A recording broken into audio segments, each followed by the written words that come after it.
Pemirsa, di Solo, Jawa Tengah, untuk menarik minat pembeli, pedagang hewan kurban ini memasang masker pada kambing yang akan dijual. Hal ini sekaligus sebagai bentuk kampanye pemakaian masker bagi warga yang beraktivitas selama PPKM darurat.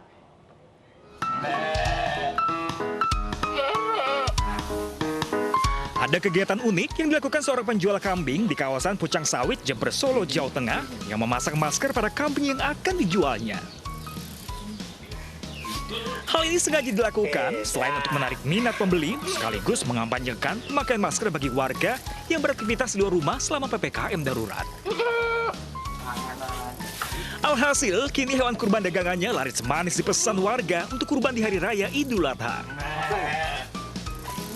Dan teman-teman yang berkorban kambing, banyak yang ke sini untuk membeli, memilih maupun memesan kambing-kambing kami.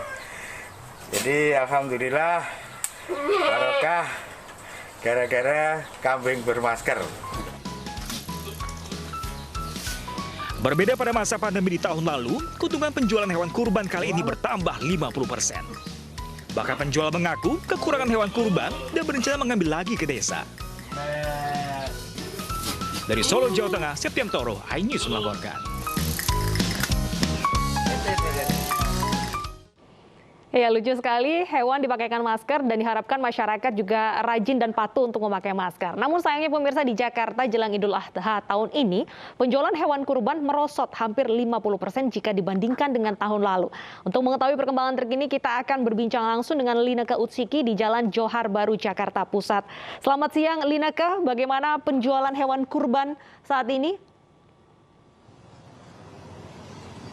Dan juga pemirsa, benar sekali akibat pandemi COVID-19 ini tentunya berdampak bagi penjualan hewan kurban. Salah satunya di Jalan Johar Baru. Saat ini sudah ada bersama saya, di samping kanan saya ini adalah pemilik dari lapak hewan kurban, yakni Pak Abdul Bahri. Dan langsung saja kita akan menanyakan bagaimana omset penjualannya di tahun ini. Selamat siang Pak Bahri. Pak Bahri ini kan informasinya sudah 12 tahun berjualan hewan kurban musiman di Jalan Johar Baru. Kalau untuk penjualan tahun ini di tengah pandemi gimana nih Pak? Menurun atau biasa saja, normal? Menurun sekali Mbak, ini bisa 50% menurunnya.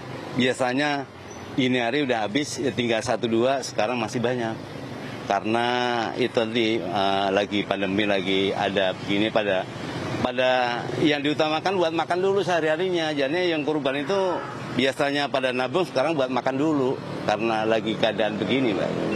Oke. Kalau misalkan ini kan 3 hari jelang Idul Adha ya Pak, Bapak menyediakan 100 ekor kambing dan juga 17 ekor sapi. Sudah berapa yang laku Pak? Ya laku, sapinya laku 7, kambingnya laku 35.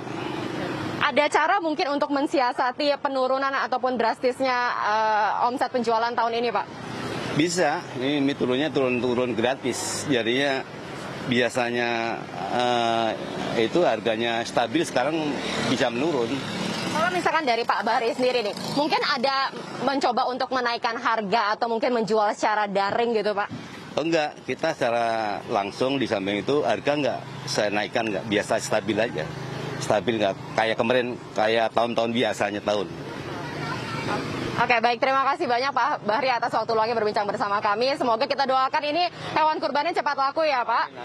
Dan pemirsa, seperti tadi disampaikan bahwa sebenarnya aturan dari PPKM darurat ini juga berdampak kurang lebih terhadap penjualan pada saat ini. Karena adanya penyekatan-penyekatan bahwa sebenarnya lapak hewan kurban yang dijual oleh Pak Bahri ini tidak hanya untuk mereka yang berdomisili di Jakarta saja. Tetapi ada juga di Depok, di Tangerang, dan juga di Bekasi. Tetapi karena adanya penyekatan tersebut tentu berdampak pada penjualan yang ada. Kembali ke Bernadetta.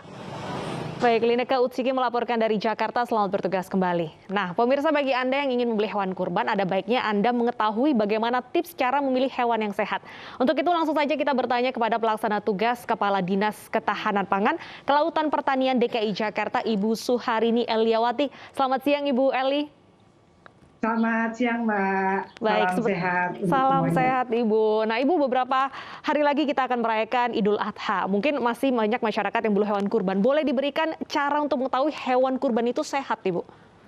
Ya, jadi izin menyampaikan untuk kawan-kawan semuanya, untuk calon pengkurban, ada baiknya kita memahami sesungguhnya bagaimana sih caranya agar kita tahu ternak yang memenuhi syarat untuk dikurbankan.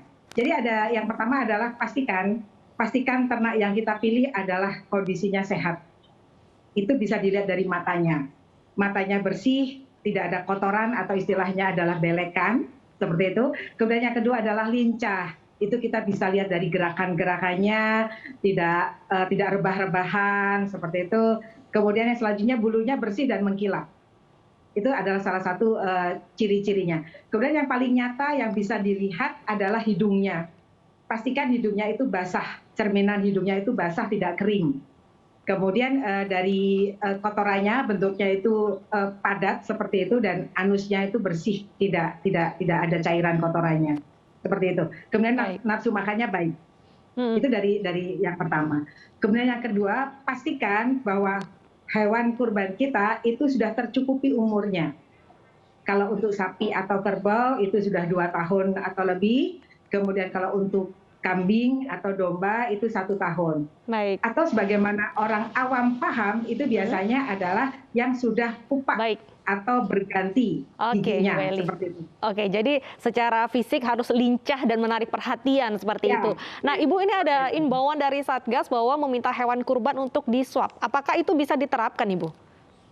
Ya, jadi kalau untuk saat sekarang ini, Mbak izin menyampaikan kalau di DKI Jakarta sendiri sesuai prediksi, jumlah tempat penampungan hewan itu akan turun kurang lebih 30%. Karena apa? Memang karena kita mencoba menyatukan penjual-penjual atau pelaku usahanya untuk pada tempat-tempat yang sudah diizinkan oleh kawan-kawan wilayah.